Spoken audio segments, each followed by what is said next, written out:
Ukiregea, waliokufuru na mashetani watakutoa kwenye nuru wakupeleke kwenye giza, na hao wana kibali maalum.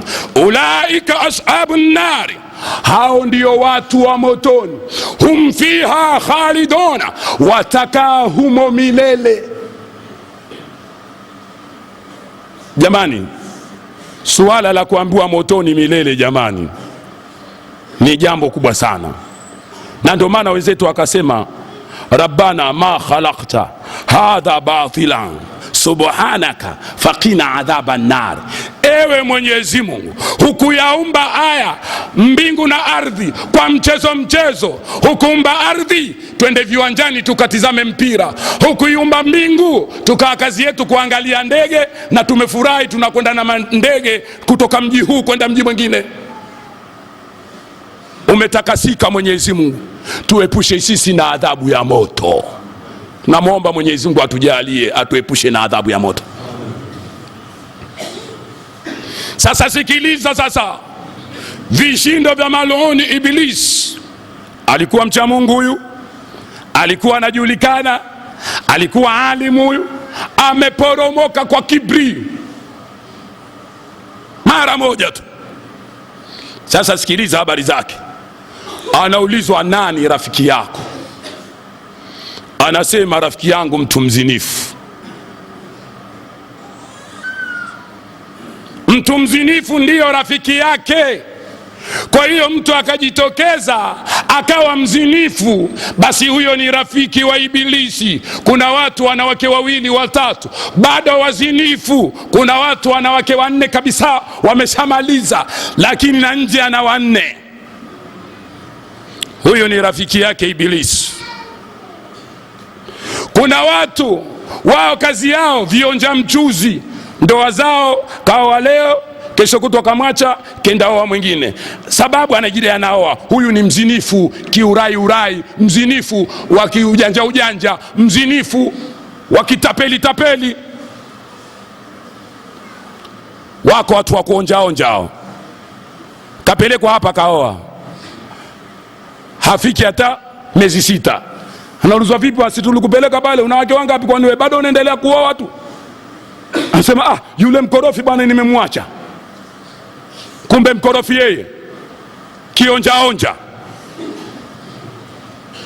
anadota. Wewe utajulikana kwamba wewe una unyemela wa zinaa, koti unajifichia, unajidai unaoa. Lakini ukiwa ndo mtindo wako huu, hapana makosa, wanawake unawatoa katika ndoa, basi wewe usijifiche na watu usiwafiche. Yukhadi'una Allah walladhina amanu, unamkhadaa Mwenyezi Mungu na walioamini. Hivi unaingia katika kundi hilo kwamba kuna watu kazi yao kumkhadaa Mwenyezi Mungu na walioamini. Wama yakhda'una illa anfusahum wama yash'urun. Humkhadai Mwenyezi Mungu na walioamini bwana. Kama watu wako kama hivi bwana, isipokuwa wanajikhadaa nafsi zao wenyewe. Khadaa hiyo wanaifanyia nafsi zao, lakini wenyewe hata hawajijui. Wanaona, kwani si nimeoa kwa mtindo huu, itakuwa sasa wewe huna ndoa tena, wewe una tabia ya kuzini kinyemela. Ukome mtindo huo. Wapo wanaume zetu wanayoila hiyo, mpaka mtu anafika kuitwa wake 100 na ana tabia hiyo. Hiyo si tabia nzuri, si katika mwenendo wetu. Mwezi hafiki kashamuacha mwanamke, anasema, lakini akipata wenziwe, wahuni wenziwe, anasema, bwana wewe, mimi sasa sijatata ninayemtaka hasa. Chapwa yule, we maneno gani hayo? Maneno gani yule?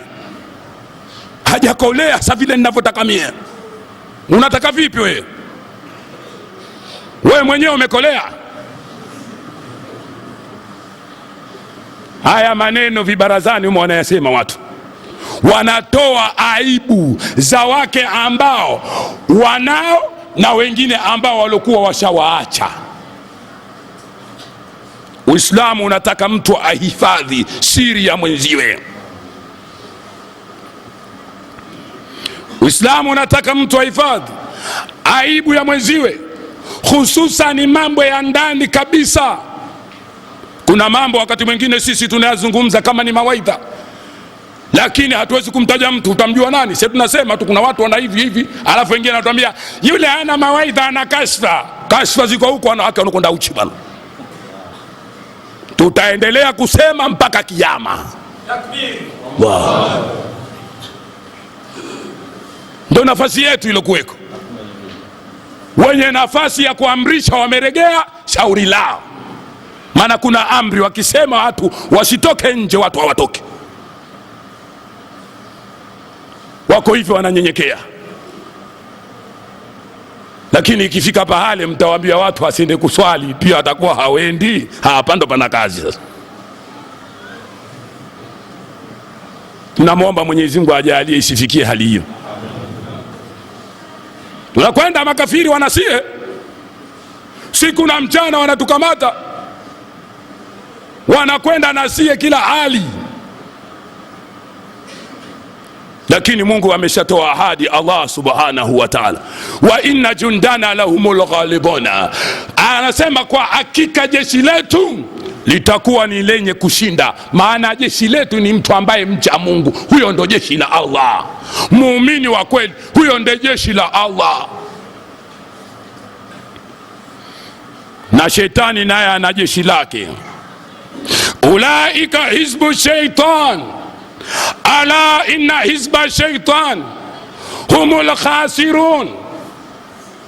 Anasema kuna kundi la jeshi la shetani. Eleweni kwamba hilo jeshi la shetani ambaye tunamtaja hivi sasa, humul khasirun, hao ndo walokula khasara.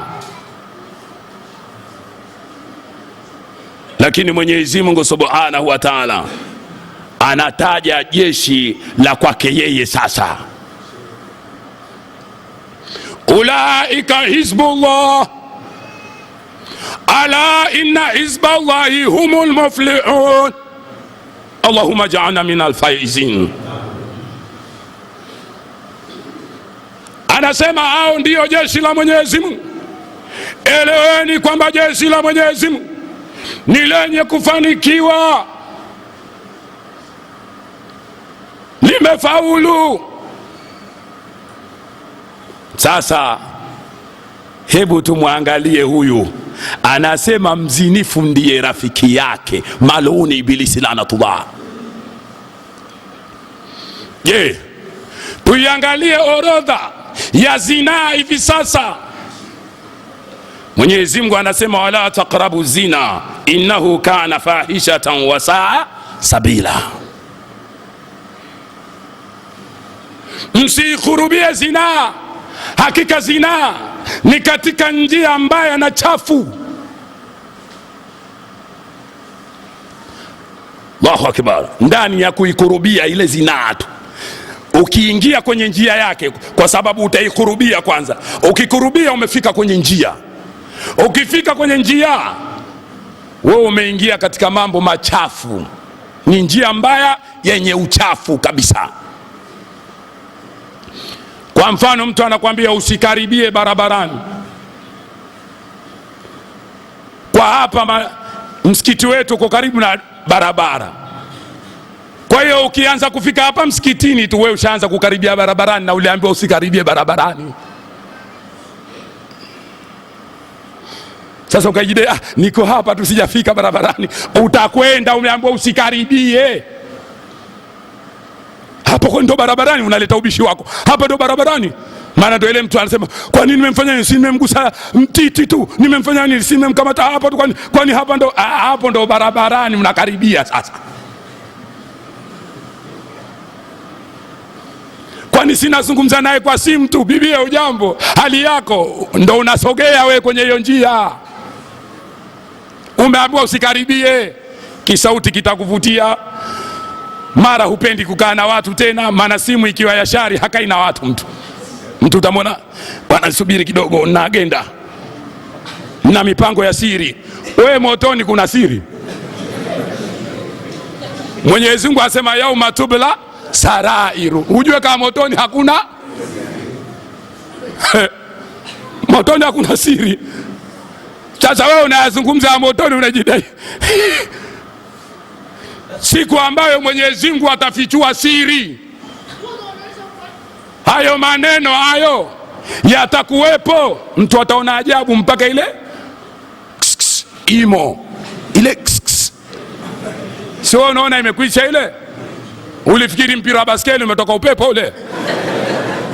Yale maneno, lugha ziko katika hali mbili, lugha ya kitendo, lugha ya maneno. Kwa hivyo anaambiwa tu, akijua kaambiwa kitu fulani, hiyo ishakuwa lugha,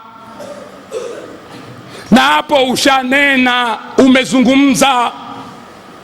Na ndio maana Mwenyezi Mungu akasema al-yawma nakhtimu ala afwahihim. Ujue unosema sio mdomo tu, siku ambayo tutafunga vinywa. Watukallimuna aidihim, watukallimuna aidihim, na siku ambazo tutasemesha viungo. Tena viungo kumbe ndio vinasema kweli kuliko mdomo. Ndio maana mdomo unafungwa. Mungu hakusema nitafunga viungo, kasema naufunga mdomo.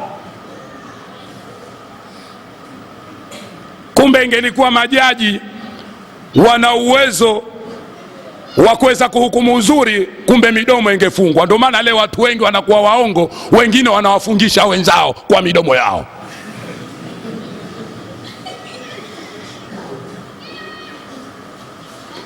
Lakini ingelikuwa midomo inafungwa, haya semeni sasa viungo, wallahi mtu angeshangaa. Na ukitaka kujua viungo vinasema, nitizame mimi nikisema mikono haiendi, ushahidi kwamba viungo vitasema. Wewe umemwona nani akasema alafu akakaa, basi mie huyu mgonjwa, mie bwana nitakuja, lakini tunamwona nitakuja na ishara hivi na nini, unaona anafanya hivi kwa sababu ni ushahidi kwamba mikono itasema, viungo vitasema.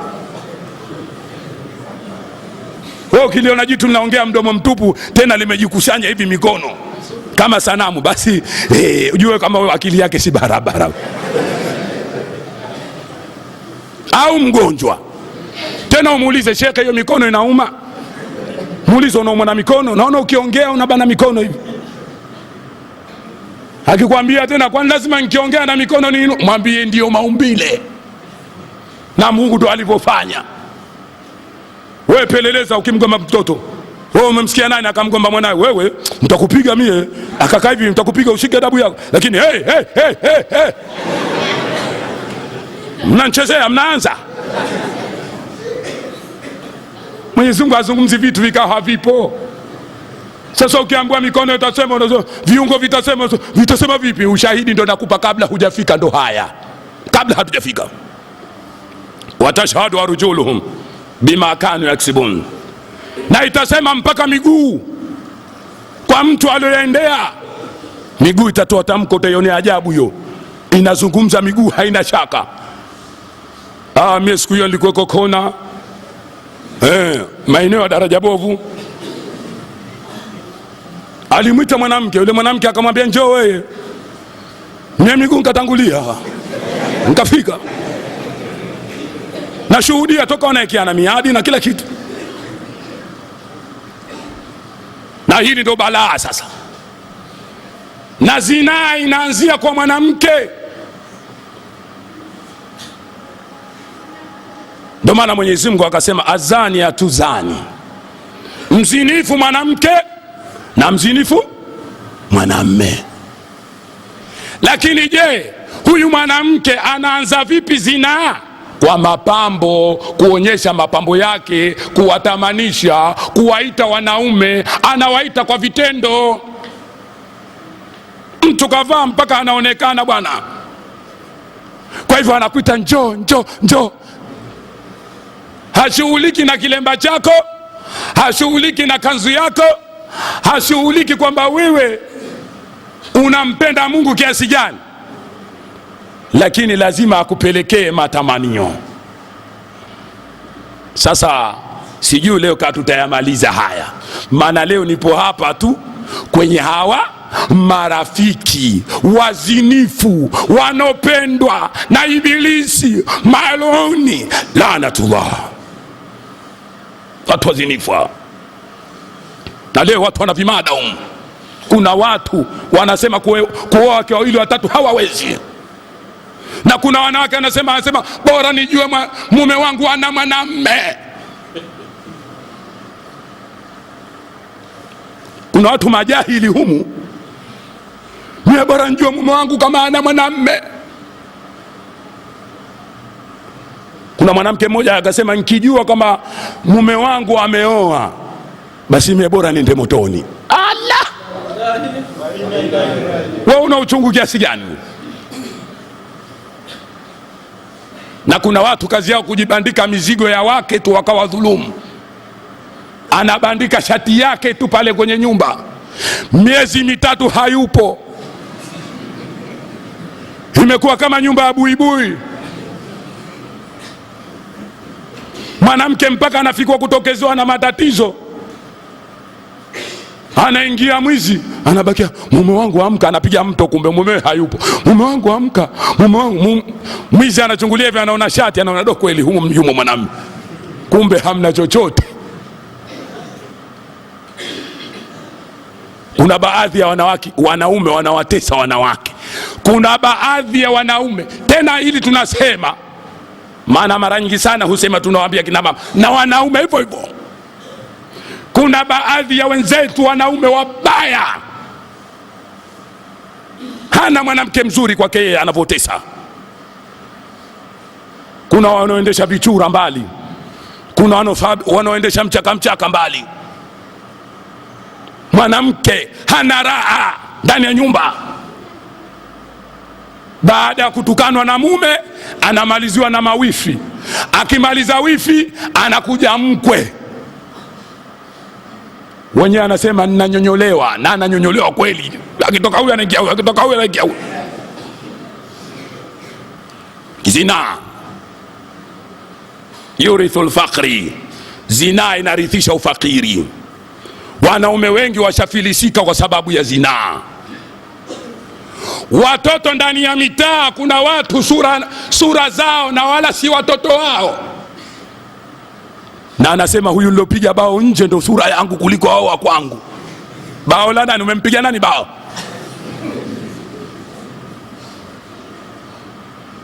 Sema hii damu yangu hii, na huyu lazima nimwite jina la baba yangu huyu. Wewe mwite majina yote, lakini uhakikishe huo ni ushahidi kwamba wewe ni mzinifu. Je, tuko wapi? Na wengine wanalea watoto wa zinaa katika familia zao. Kakwambia nani wewe? Tumeambiwa tuwafanyie ihsani. Kwa nini unachanganyisha haki na batili? Kafanye ihsani kwa huko, sio uchanganyishe haki na batili. Unawaonyesha nini wale wengine? Unawaonyesha nini? Kwamba baba alizini. Hii sio katika tabia nzuri, kwamba baba mzinifu. Hebu jifiche mengine, usifanye aibu. Wewe unaona fahari kusema huyu mtoto wangu anje ya ndoa, unaona fahari wewe? Na wewe baba yako angekutangaza akasema kwamba mnamuona huyu nje ya ndoa, unamdhalilisha yule mtoto. Wakati mwingine unamnyima hata nafasi bwana. Unamnyima nafasi. Tuko pamoja?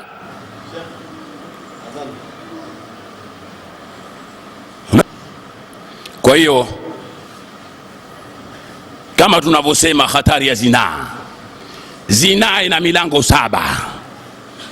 Ukiambiwa kwamba zinaa itamfikisha mtu katika njia mbaya na uchafu ndani yake, kuna mambo 7. Ukiyavuka hayo, zinaa unaitimiza.